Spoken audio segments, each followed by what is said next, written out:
નમસ્કાર ખેડૂત મિત્રો, જય જવાન જય કિસાન। આજના મહત્વના હવામાન સમાચાર। ચેનલમાં નવા હો તો ચેનલ સબસ્ક્રાઇબ કરી લેજો। રાજ્યમાં અત્યારે મોસમે મિજાજ લીધો છે। એક તરફ સૂર્યનારાયણ આકરો તાપ તપી રહ્યા છે, તો બીજી તરફ વિવિધ સિસ્ટમોના કારણે કેટલાક વિસ્તારોમાં વરસાદી આફત તબાહી મચાવી રહી છે। આ વિશેષ સંજોગોમાં વચ્ચે કેટલાક હવામાન નિષ્ણાતોએ ગુજરાત પર 2 વાવાઝોડાનું સંકટ તોળાઈ રહ્યું હોવાની ચિંતાઓ જણાવી છે।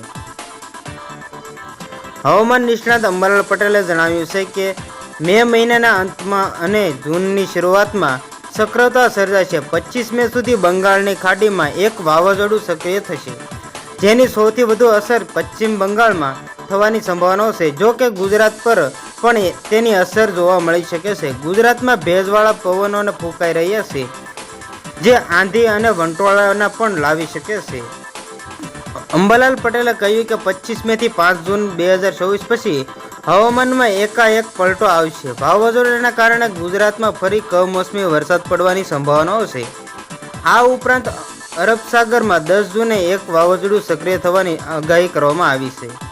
સામાન્ય રીતે અરબ સાગરમાં આવતા વાવાઝોડાની સીધી અસર ગુજરાત પર થતી હોય છે।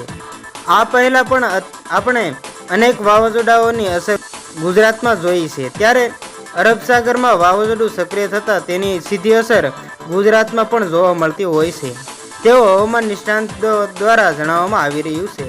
મહત્વનું છે કે ભર ઉનાળે અત્યારે રાજ્યના કેટલાક વિસ્તારોમાં કમોસમી વરસાદ પડી રહ્યો છે।